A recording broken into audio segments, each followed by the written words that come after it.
तो एग्जाम में एक मोस्ट इंपॉर्टेंट क्वेश्चन है जो आता है, वो है what is the difference between break and continue.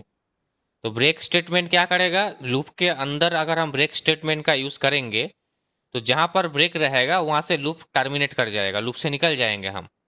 और कंटिन्यू स्टेटमेंट क्या करेगा, कंटिन्यू स्टेटमेंट लूप को घुमा देगा उसी प्लेस से। तो एक सीरीज जैसे स्क्रीन में हम देख रहे हैं, प्रिंट करना है सिंगल लूप में, 1 2 3 4 5 नहीं है, उसके बाद 6 7 8 9 सिंगल लूप में अगर प्रिंट करना है तो इसका उसको हम देखते हैं कैसे करेंगे। तो हम लिखते हैं फॉर ए इन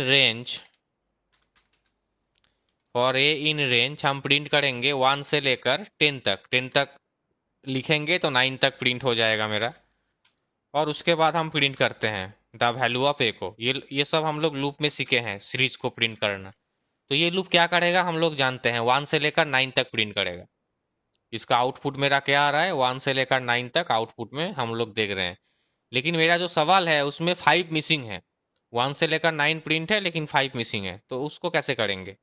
हम यहाँ पर लिखते हैं अगर ए का वैल्यू इक्वल होगा 5 का, जब ए का वैल्यू 5 से इक्वल हो जाएगा तब क्या होगा, लूप कंटिन्यू कर जाएगा, लूप कंटिन्यू हो जाएगा उसी प्लेस से जब ए का वैल्यू 5 होगा। Else otherwise the value of A print होगा। और वैल्यू ऑफ ए जो प्रिंट होगा इसको एक लाइन में प्रिंट करेंगे, तो यहाँ पर हम एंड स्टेटमेंट दे देते हैं लाइन में प्रिंट करने के लिए, सिंगल लाइन में प्रिंट करने के लिए। तो ये इसको जब हम रन कर रहे हैं तब हम देख रहे हैं 1 2 3 4 है लेकिन 5 नहीं है, उसके बाद 6 7 8 9 स्क्रीन में आ रहा है। तो ये है कंटिन्यू स्टेटमेंट का कमाल। जब ए का वैल्यू फर्स्ट टाइम कितना है, फर्स्ट टाइम ए का वैल्यू 1 है, तो फर्स्ट टाइम जब ए का वैल्यू 1 है यहाँ पर तो कंडीशन मैच नहीं करने वाला, ए का वैल्यू तो 5 नहीं है, तो ये कंटिन्यू स्टेटमेंट फर्स्ट टाइम काम नहीं कर रहा है। तो एल्स पार्ट में क्या कर रहा है, else part the value of A को प्रिंट कर रहा है। उसके बाद जब वापस लूप घूम रहा है तब ए का वैल्यू कितना हो रहा है, ए का वैल्यू हो रहा है 2। अब ए का वैल्यू जब 2 हो जाएगा तब तब भी कंडीशन मैच नहीं करेगा, तब भी वैल्यू ऑफ ए प्रिंट होगा एल्स स्टेट में। इस तरह से 3 4 तक प्रिंट होगा। उसके बाद जब ए का वैल्यू 5 हो जाएगा, ए का वैल्यू जिस वक्त 5 होगा यहाँ पर इफ कंडीशन में कंडीशन मैच कर जाएगा, तो कंटिन्यू स्टेटमेंट उस वक्त काम करेगा। अब कंटिन्यू स्टेटमेंट का काम क्या है, वो लूप को घुमा देगा, इसी जगह से लूप वापस रिपीट हो जाएगा।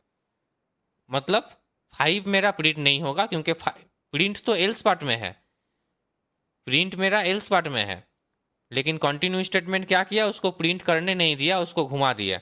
अब घूम गया तो ए का वैल्यू कितना हो गया 6। जब 6 हुआ तब इफ कंडीशन मेरा काम नहीं करेगा, तब वापस मेरा 6 प्रिंट होगा, 7 प्रिंट होगा, इस तरह से प्रिंट होता जाएगा।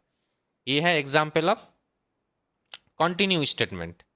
और ब्रेक स्टेटमेंट क्या कर होगा ना, ब्रेक स्टेटमेंट में अगर इसी प्रोग्राम में अगर करेंगे तो 4 तक प्रिंट होगा। यहाँ पर हम लगा देते हैं ब्रेक। तो ब्रेक कब होगा, जब ए का वैल्यू 5 हो जाएगा तब ब्रेक हो जाएगा। ऐसे हम नॉर्मली देख रहे हैं लूप 10 तक चलने वाला है, 9 के बाद रुकने वाला था नॉर्मली अगर देखेंगे तो। लेकिन ये लूप जब ए का वैल्यू 5 हो जाएगा तब रुक जाएगा क्योंकि हम प्रोग्राम से निकल जाएंगे। 5 के बाद जब ए का वैल्यू 5 हो जाएगा तब ब्रेक स्टेटमेंट क्या करेगा, तोड़ देगा लूप को, लूप चलने ही नहीं देगा। अब लूप नहीं चलेगा तो नेक्स्ट वैल्यू कहाँ से मिलेगा, तो नेक्स्ट वैल्यू प्रिंट नहीं होगा, 1 से लेकर 4 तक प्रिंट होगा। क्योंकि 5 जब मिला उसको, लूप से हम लोग निकल गए, लूप से टर्मिनेट कर गए। तो ये है difference between break and continue. Difference बोलना पड़ेगा, एक एक लाइन या 2 लाइन लिखना पड़ेगा, ब्रेक एंड कंटिन्यू का डिफरेंस क्या है, और एग्जाम्पल प्रोग्राम लिखना पड़ेगा। तो हम कंटिन्यू का जो एग्जाम्पल हम बताए वो प्रोग्राम हम लिख सकते हैं एग्जाम्पल ऑफ कंटिन्यू का, कंटिन्यू में। और एग्जाम्पल ऑफ ब्रेक में हम इस प्रोग्राम को लिख सकते हैं। दोनों में डिफरेंस भी आउटपुट में हम दिखा दिए कैसे उसका डिफरेंस आएगा आउटपुट में।